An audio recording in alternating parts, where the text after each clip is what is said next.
Roman Josi doesn't win the Norris Trophy. Fine. We talked about that yesterday being a possibility. How the voting shook out is not fine. And there is one voter in particular that should never be allowed to vote for anything in the NHL again. Plus, the award show as a whole last night was pretty bad. We'll talk about is this the end of the NHL award shows and how to fix it today on the Locked On Predators podcast. Your Locked On Predators, your daily podcast on the Nashville Predators. Part of the Locked On Podcast Network, your team every day.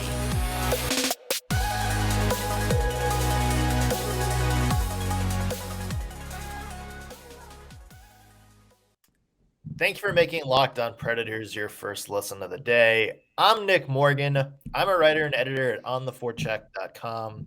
And I have a partner in crime who apparently has a lot of things to say and blow off some steam. So without further ado, Anne, I'm going to let you lead off the show. The floor is yours. All right. I'm Ann Kimmel. I'm a writer at ontheforecheck.com. I'm also the person who rage texted Nick last night and has been trying to keep myself from going off on Twitter. But since this is our show, let's dive in, shall we? Okay. First of all, don't at me Colorado Avalanche fans, okay? Like, we said yesterday, if you listen to our show, we said if Cale Makar wins this Norris Trophy, we get that. Like, I am okay with Cale Makar winning the Norris. I really am. I am personally disappointed for Josi, but I can 100% understand how Cale Makar walked away winning the Norris yesterday. Absolutely no argument from here. So just go back to fixing your little Stanley Cup appetizer of like Rocky Mountain oysters and move on, because not today, Satan. I'm already in a mood, so just don't add us. Okay, that's where I'm starting. So just don't poke the bear. Move along. Congratulations to Cale Makar. I completely am fine with him winning the Norris. Now let's get to the stuff that has absolutely infuriated me and raised my blood pressure. So many to start, but let's go for the big one right away. Roman Josi, record-setting defenseman, set offensive records that haven't even been come close to in 30 freaking years. 30 years was left entirely off of one absolute butt heads ballot. I'm trying really hard not to cuss. Yeah. Left off somebody's ballot entirely. So riddle me this. How do you watch or read about or operate in a world with the National Hockey League and hear just maybe hear rumors of a record-producing offensive season by a D-man that hasn't happened since I was like prepubescent, and you just don't throw that guy on your list? Like, I want names. I want a name. I mean, they're going to release names. That's going to be the... I want a name. And then I want about 5 minutes. Because the idea, I'm at peace with Cale Makar winning. The idea that Roman Josi didn't even make somebody's ballot is so infuriating and ridiculous that somebody, whoever that somebody is, hashtag pray for that person, him, I'm assuming, pray for him, because he should not be credentialed or have a vote. Roman Josi's not even on your ballot. Like, what are you doing? What is this, like where the octopus picks things in the water? Is that how we did this? Because this is so ridiculous. It is so offensive to me that somebody has that kind of power, quote unquote, and they use it so stupidly. It's just ridiculous. And, and then we can get into some more aspects of the Norris. But that is the one where I'm like, what in the freaking Sam Hill, Bob Howdy, like Darcy Kemper's perfectly smelling hockey socks are you even doing, not including Roman Josi on your ballot? Like, how do you work in this industry and not have Roman Josi somewhere on your ballot? I mean, that's not even me questioning the guys who had him fourth or fifth. That's me going, he wasn't even on there. He wasn't even on there, Nick. Wasn't even on somebody's ballot. What's the flag nog? You did a very good job of not cussing, by the way. I'm so mad. I would have rather had you drop an F-bomb, though, than Darcy Kemper's good-smelling sock. I'm grasping at straws in my rage. I'm grasping at straws. Here's the thing. Anybody who follows the MLB knows that voting for the Baseball Hall of Fame, which is also done by writers, is a fiery train wreck if the train was carrying raw sewage. I'm in trouble for Darcy Kemper's clean socks. Go ahead. Somehow mine is still less disturbing. Okay.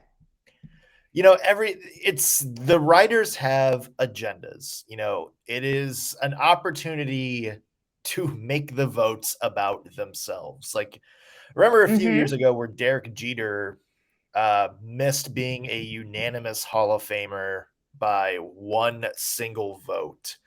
And it came out and that voter, wrote this like big article and it was like, I was the one who left him off the ballot because I don't believe, and kind of had like this like long thing about how he doesn't believe there should be like first time ballots. Oh Lord. Which is stupid. And that is a thing that's like, you inject your principles onto your vote. And here's the thing with Roman Josi. Roman Josi's year wasn't a prototypical defensive year. Like, we've said that he played a different role, but that shouldn't disqualify him from being one of the best defenders this season.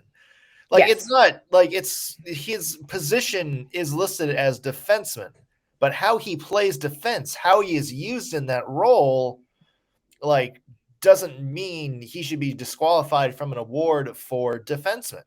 Yes. And that, to me, I think, is what a lot of people are missing. A lot of people use this as an opportunity to kind of be like, oh, well, his defensive metrics weren't good. And whatever. There's like charts where like Devon Toews and Jacob Slavin was ranked higher. Like one poll even had like Mackenzie Weegar like ranked higher than Roman Josi. And it's just like, that's the stuff to me that bothers me. Because you are injecting your own biases into your vote. And you know what? Like, the thing is, Cale Makar had better defensive stats than Roman Josi. Even Victor Hedman had better defensive stats than Roman Josi. But Roman Josi, what he did offensively, nobody's going back in time and taking Bobby Orr's Norris away because, somebody like Keith Magnuson was a better defender, like blocked more shots or whatever. Like, that wasn't a problem back then. That wasn't a problem in the 90s when, Ray Bourque, was not a stay-at-home defenseman.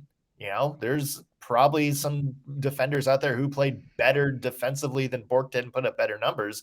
Nobody's going back in time and changing those votes. Hell, 2012, Ann.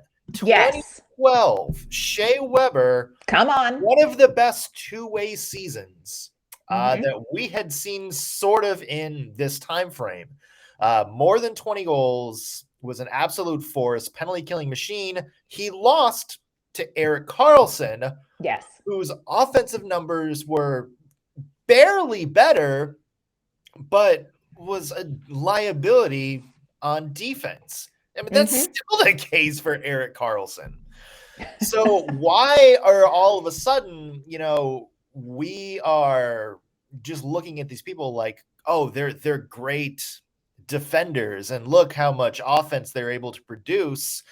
But when it comes to Roman Josi, we're somehow using that as, oh, well, offense doesn't matter. Yes. And again, like we're saying, not taking any away from Cale Makar, because if you've listened to us, we have said we would be totally fine if Cale Makar gets it, specifically because defensively he's better than Roman Josi. And that was the argument we made for Roman Josi in 2020 over somebody like John Carlson. Mm-hmm. But it's hard to overlook the fact that, you know, it seems like the same arguments that burned the Predators in the past now are helping other players beat the Nashville Predators in the awards. And it really does make me think, you know, Roman Josi played for the Toronto Maple Leafs. This would be a sweep. And talk about it. Played for the Toronto Maple Leafs. He would break the record for like the most number of first place votes. If he played for the New York Rangers or any other high profile team, and he had the season he had, we would be putting him in the legendary status. Yes.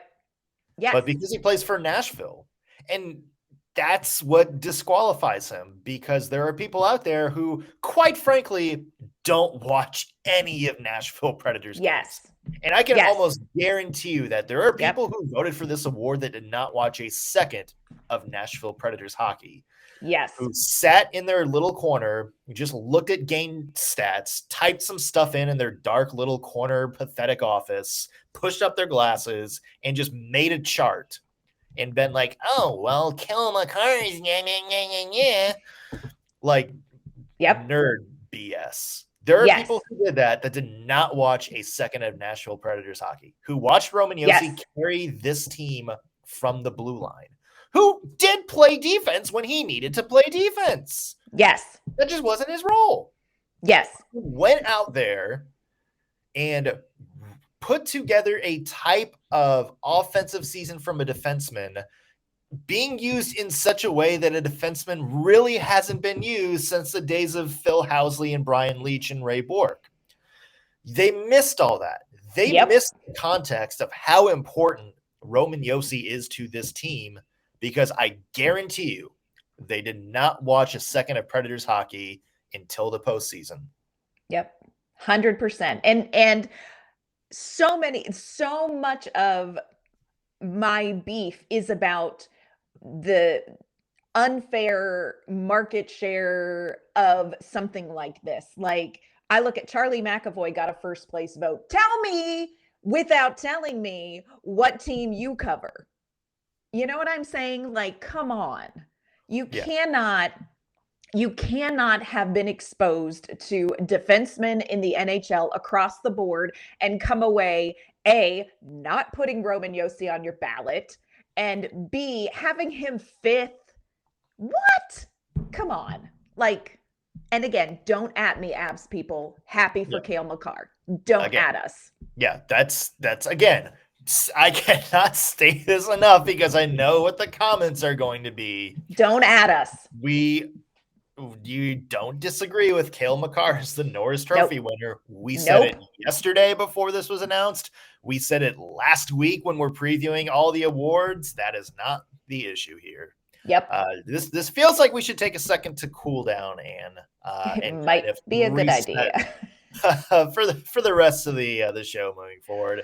Let's talk about our friends at Rock Auto, shall we? They're sponsoring today's show. With the ever-increasing numbers of makes and models on the road, it's now impossible for your local chain auto parts store to stock everything you need. So why even leave your couch? You have access to rockauto.com on your phone, on your computer, your tablet, whatever.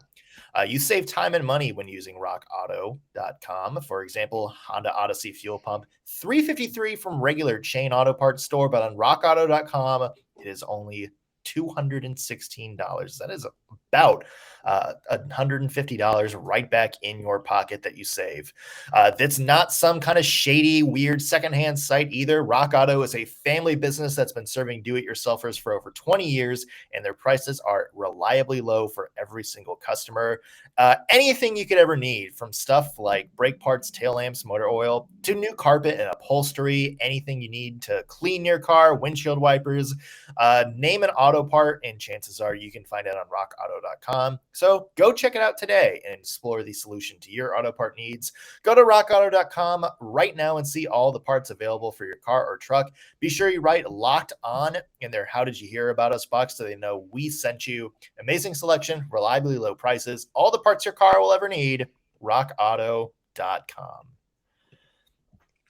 I don't know where to go after. Okay, can we just circle back to something really quick, and then we're going to lower the temperature. Then we will lower the temperature. Okay. Go ahead.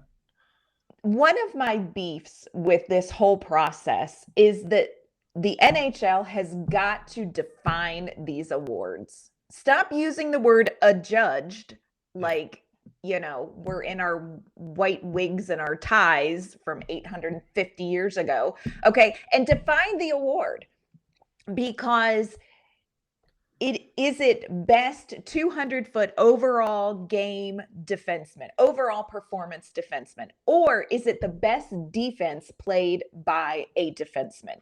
Because those are two very different awards.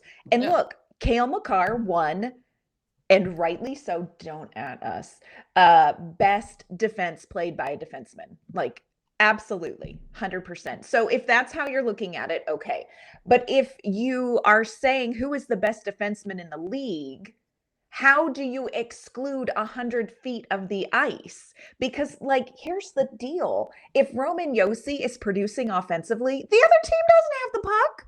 Yeah. You know what I'm saying? So anyway, NHL, get it together and define these awards, because this is just ridiculous. Lowering the temperature. Yeah. Finding my zen. Yeah, I mean, that's the thing, is it changes every single year. Yes. And it's not just the Norris, the MVP is like that too. Should the MVP be given to the best player, the player who had the best season, or the player who was the most valuable to his team, i.e. you take him out of the lineup? But that changes every year. If it's the best player in the league, like we said, Connor McDavid should have won this award from 2017 to now, every season besides that one he was injured, and maybe that season where Nikita Kucherov had just that unbelievable 130-something point season. Yes. But he didn't win last night. He wasn't even there last night. Did you notice that? No Connor McDavid. There's a lot of stuff I just chose to ignore about last night's award show. Fair. We'll get to that as well. Don't worry. We'll talk about that. Yeah. But it's the definition changes every single year. Yeah. And kind of, we talked about this yesterday, where it's it feels like people are just bored of giving it to Connor McDavid because they don't want to see him win 10 things in a row. The Ted Lindsay Award had, I think the NHL put out today, 6 straight times now it's been given to somebody else. Yes. It's no consecutive winners. So I think there's some bias there that people just don't want to give it to the same person. Yeah. And that kind of went off tangent for a little bit, but when it comes to the Norris and the Hart, there is kind of a vague open for interpretation. And so you have a person like Roman Josi, who was arguably the best defensive, the best player with the name defenseman in his position in any sort of scope this season. But, then people started adding all these must-haves for what makes a good defenseman. And that same list, and I'll let you jump in. No, you're good. That same list doesn't carry over from year to year, though. Yes. The criteria changes depending on who are the top 3 you're talking about. Absolutely. And the other thing too is it makes me think maybe you just need to poll a different audience, because I think you really will struggle when you're looking at writers. You're going to struggle to get people who are not going to vote in a way that draws attention to their market. You know what I'm saying? Sure. So, Yeah. maybe the NHL needs to look at a different audience for something like, the Norris Trophy, other than writers, because I don't think, with the way that whole market works anyway, the way that whole media writing thing works nowadays anyway, I just don't know that you can get people who have enough exposure across the NHL to make a good decision. Person who didn't include Roman Josi. And B, I think there is, God love them. I'm sure most of them try not to have a bias, but I think that it's a really nice opportunity for people who have no scruples to use a vote as a way to bring attention to their market. And I'm not saying that everyone did that, but I'm saying maybe there's a different audience we should poll. Yeah. I'm not volunteering, but I'm saying. If Christopher Tanev got a vote this year, then there's a chance that's probably happening somewhere. You think? Yeah. Yeah. Mm-hmm. So there's that. Speaking of Roman Josi, he did not win the Ted Lindsay Award. Mm-hmm. That's voted on by the players, and unlike the other votes, those results are not released, so we don't know if Josi finished second or third. We would assume probably third. Yeah.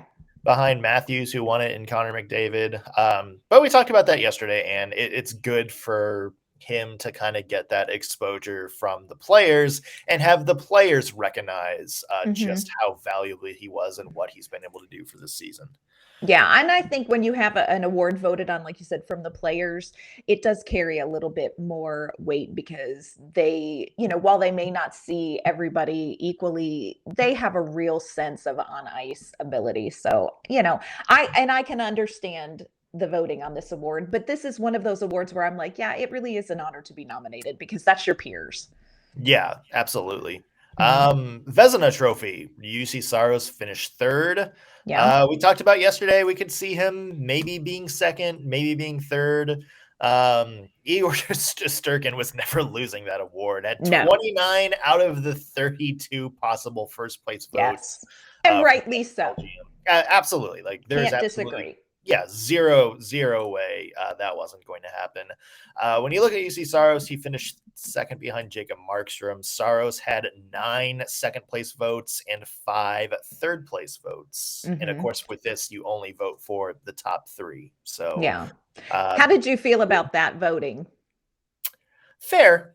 Yeah. Fair. I'm glad Juuse Saros got some recognition as the second best goaltender in the league, because that tells me that people were, kind of watching him in the games and kind of looking at things game by game and not necessarily, the full scope of the season, because I really think you did have to watch the games and kind of break it down game by game to see just how Saros, just how valuable he was this season.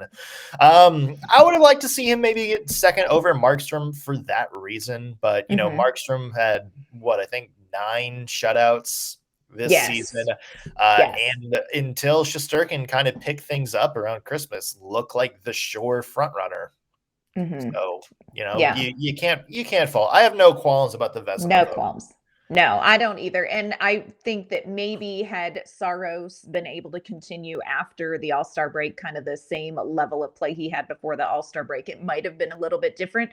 But I can't complain about this vote. I feel like they got this, pretty accurate. Yeah. Want to talk about the other awards in just a second? Well, we can totally talk about the other awards in just a second. But before we do that, we're going to talk about our friends at Bet Online. BetOnline.net is your number one source for all your betting needs and sports information. You can find all the latest sports developments, league reviews, league news, including this year's NHL Stanley Cup Finals and Major League Baseball right now. BetOnline is your continued source for all your sports wagering information, including live betting, esports, and more.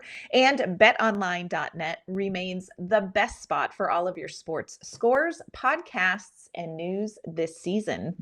BetOnline.net is the fastest and easiest way to check in on all your favorite sports and events, including MMA, boxing, and golf.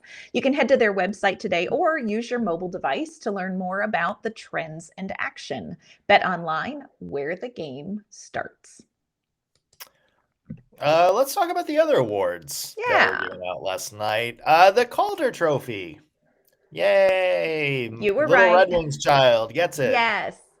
Yeah, that was I can live with that one. Moritz Seider won that.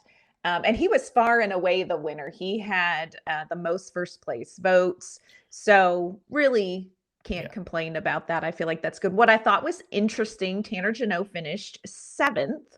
He had 9 second place votes, 4 third place, 11 fourth, and 37 fifth. The other thing that I was slightly delighted about was Alexander Carrier finished 10th. Now, he didn't get a ton of votes, but love that somebody somewhere saw Carrier's game.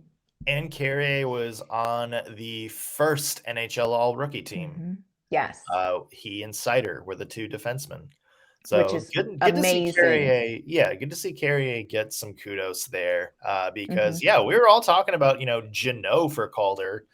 We kind of it flew under the radar how impressive Alexander Carrier this season. I personally kept forgetting that he was a rookie. Yes. Because it seems like he's been around for he's 7 done years his time. Yeah, it's like the Michael Bunting of the Nashville Predators defensive core. Yes. But good to see him get recognition. Good to see Jeannot get some top 3 votes in there. Although, I do think Seider was probably going to be the favorite, especially when Zegras kind of struggled down the stretch and Seider seemingly got a little bit better and a little bit more consistent. Yeah, that Red Wings team is going to be interesting to watch in a couple of years, especially if they make some moves this summer, because they have a lot of prospects up there now doing very well. They got a lot more in the pipeline that are getting ready to come over who have done very, very well, either in juniors or overseas. So, Red Wings might be a tour de force here in the next decade or so. That sounds amazing. Hart Trophy. Goes to Auston Matthews, the Keenan Thompson joke at the end. Good to see Maple Leaf win something in June, which resulted in 0 reaction from the crowd. Matthews is MVP. I predicted it yesterday. You predicted McDavid. Any thoughts on how that went out? A little bit surprised, just because I really did think McDavid was going to have it. But again, you factor in the Draisaitl thing with McDavid, and not that Auston Matthews is on a team, devoid of talent, because that's not true either. But, I slept fine at night over Auston Matthews winning the Hart. Didn't sleep so well about that one dude. Yeah. You should note that Roman Josi got 5 first place votes in the Hart Trophy voting.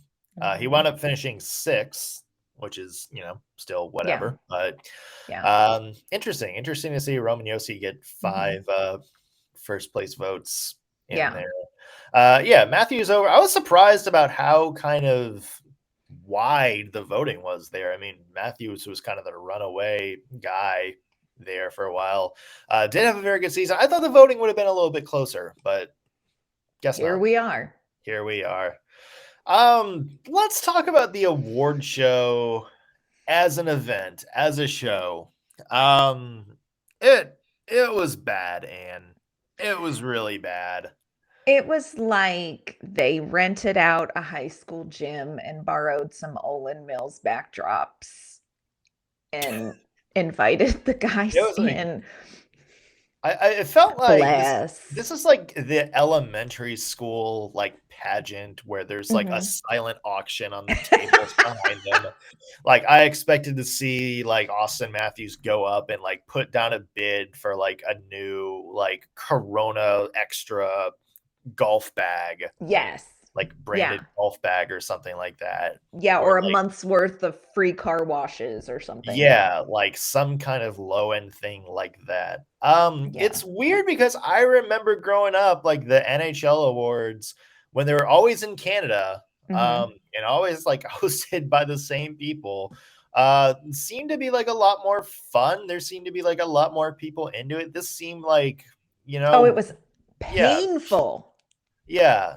And hockey players are just such dry, serious people anyway, with Yes. limited personality. Like no one's laughing at like any of like the hockey jokes. And Like some of them were funny. some of Like them were good. I thought Keenan Kenan Thompson as a Thompson host was was great. he was hilarious. Bless his heart. Like he said something about like no fights. This isn't a hockey game or the Oscars. And I was like, you're funny. But Yeah. it lands differently in a room full of hockey players and Yeah. hockey people. You need like this needs to be like after the season, Yes. like in maybe just because the Olympic break pushed everything back. Next year is probably going to be like the first normal NHL schedule we've had in a while. Knock on wood, Yeah. because who knows what kind of godforsaken thing Who is coming knows? the lid and for the rest of the next year or so. Yeah, I think it needs to be like the end of the season, like a fun location that hockey fans want to go to. Yes. And I think you kind of need to make it more of an event. Because if it's Mhm. just hockey players in the front row, of course, none of the jokes are going to land because hockey Bless. players don't have a sense of humor. Yeah. Um, Yeah. yeah, I mean, I remember, back when they used to do it in Toronto every year, they would have Ron McLean come out and make like the same lame jokes, but they were like, it was like funny in the temp, like it was like awkward, but also funny. And of Mhm. course, it's Toronto, so there's a lot of hockey Right. fans that were there. It's kind of like the NFL or NFL draft where everybody was like showing Yes. up in the crowd wearing their Yes. jerseys. It was fun. There's all these like entertainers and stuff like that. Yeah, it was just bad. Like it was It bad. was so And rough. it's been trending towards getting worse and worse over the last decade or so. Yeah, we need the NHL really needs to take a hard look at it because it's not, first of all, it's not fair um to these players who are incredible, like best in the world, and you sit them at a table where there was A, there was no food, and B, the place settings look like you got them from Dollar Tree. Like throw some flowers or something. Like it was bad. And I love the idea of including fans because I think that brings in so much energy. And there was no energy last night. So I love the idea of incorporating the fans again. I really think maybe we look for a different venue, like maybe a banquet style thing is not NHL-ish. Like, Yeah. you know what I'm saying? Like have it, I don't, have it on a beach. Have it, you know what I'm saying? Like have it somewhere Yeah. where these poor men are not literally suffering. Yeah. It was really painful to watch. It was a bad 8th grade graduation, and you know what? These players deserve more, and so do the fans. So Yeah. let's work on that, shall we? Yeah, I don't know. Like, I mean, NFL does theirs during like they do theirs like the night before the Super Bowl, so everybody's in town anyway, and Mhm. all the football fans are in town. I don't know if there's a good way for the NHL to do that because it's unpredictable where the Yeah. finals are going to be every year. Right.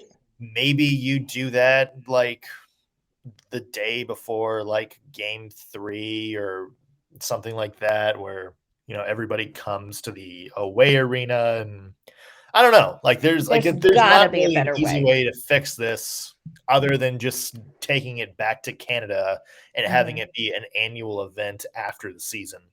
Mhm. But I don't know, but it's not good. It's not fun It's TV no, by it's any not. sense of the imagination.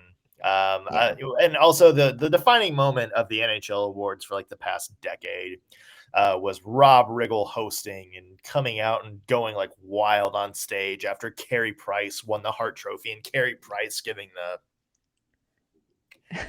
like that little like just unamused like hand gesture with no smile on his face whatsoever. Like he could not be more uncomfortable. It was NHL hard to Awards watch. could probably just stop it at any time now. Yeah, it was hard to watch. And again, I hate that because these guys deserve, you know, an award show, A, that they're comfortable at, and B, that really gives them their due for what they do. Yeah. God help us all. Yeah. God help us Next all. year I'll make cookies and send them. There we go. Then they could at least eat something. Yeah. Well, wait a minute. Are you going to give cookies to the defender that was the best defenseman, or are you going to do theirs that had the best, you know, expected goals against average? Do you know who's 60? Not getting cookies? I think we all know who is not getting cookies. That one writer. Heaven help that writer. Yeah, Heaven help that writer. That writer when Ann Kimmel knows where you live. Anyway, let's cool it down. And where can the people find your work online?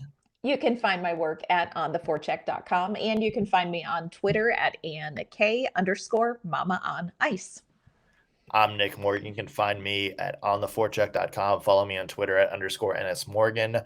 Also, be sure to follow the show there at LO_Predators. Tweet us and let us know if you ever have any ideas you want us to tackle. I can't talk. Tackle in a podcast. It's all right. It's all good. And if you're watching the show on YouTube, be sure to like the video, subscribe, and leave a comment. Helps us get this out to more Preds fans like yourself. That's going to do it for us today on the Locked On Predators podcast. Thank you for making us your first listen of the day. We'll be back tomorrow with an all-new episode. See you then.